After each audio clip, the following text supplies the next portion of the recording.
एक बार ऐसे ही मीरा राजमहल में ठहरे एक संत के समीप प्रातःकाल जा पहुंची। वे उस समय अपने ठाकुर जी की पूजा कर रहे थे। मीरा उन्हें प्रणाम करके कुछ दूर बैठकर देखने लगी। महात्मा ने पूजा करके भोग लगाया और मीरा को प्रसाद देते हुए पूछा, क्या नाम है बेटी? मेरा नाम मीरा है बाप जी।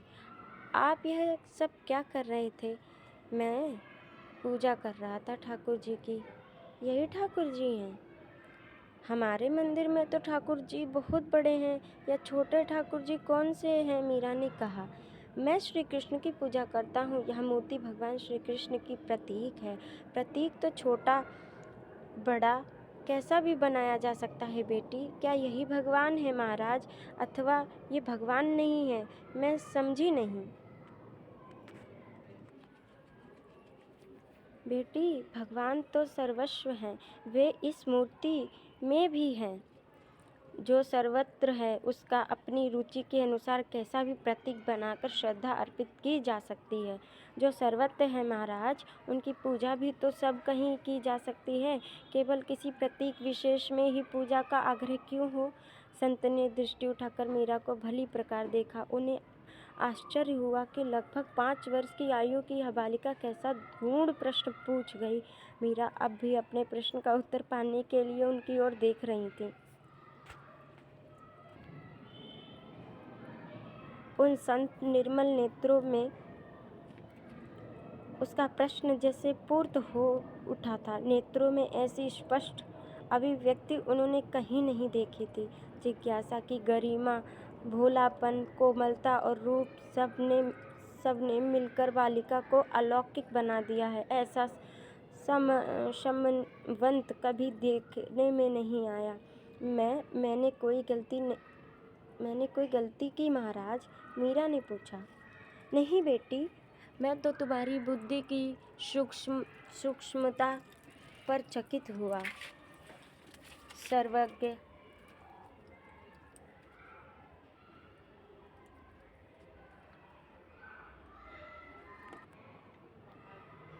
सूक्ष्मता पर चकित हुआ। सर्वत्र पूजा का निषेध इसीलिए है कि प्रत्येक वस्तु और जीव के साथ हमारा अपना व्यवहार रहता है। उन सबके साथ पूर्ण सम्मान का व्यवहार सदा नहीं कर सकते। जैसे आज किसी वृक्ष की हमने पूजा की, कभी उसकी लकड़ी की आवश्यकता होने पर उसे काटना होगा। आज किसी पशु की पूजा की तो कल कदाचित उसे डांटना पड़े। इससे भाव में उपेक्षा आएगी। पूजा किसी की भी करें, एक की ही करनी चाहिए, जिससे इष्ट के प्रति दृढ़ भाव और सम्मान बना रहे।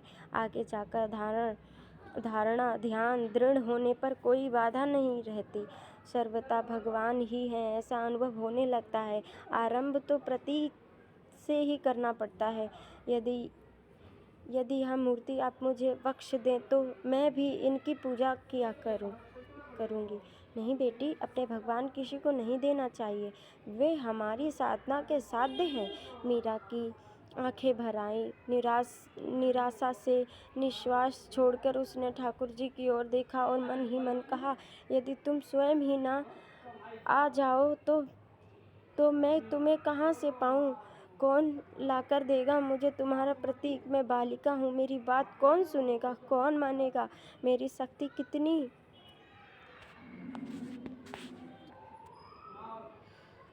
भावुसा को छोड़कर और किसी के पास तो मेरे लिए समय ही नहीं है।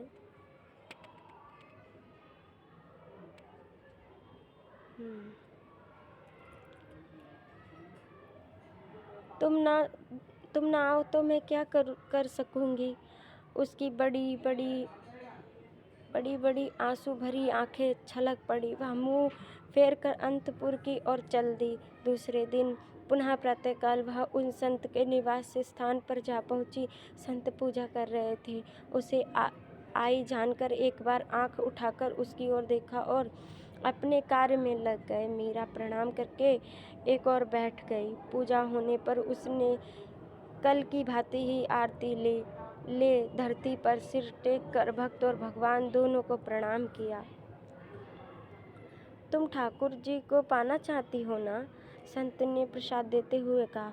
हाँ बाप जी, किंतु ये तो आपकी साधना के साध्य हैं। कहते हुए मीरा का कंठ कांप गया। अब ये तुम्हारे पास आना चाहते हैं, तुम्हारी साधना के साध्य बनकर रहना चाहते हैं, क्या सच? मीरा आश्चर्यमित प्रसन्नता से भरकर बोल पड़ी। उसे जैसे अपने कानों पर विश्वास नहीं हुआ। सच पुत्री, रात स्वप्न में इन्होंने मुझसे कहा कि मुझे मीरा को दे दो, मैं उसके पास रहूँगा। इनसे बड़ा कौन है, इनके सामने किसी को क्या चले। कहते हुए उनके नेत्र भर आए। भरे कंठ से उन्होंने कहा, पूजा तो तुमने देख ही ली है। पूजा भी क्या बेटी, अपनी ही तरह नहलाना धुलाना, वस्त्र पहनाना और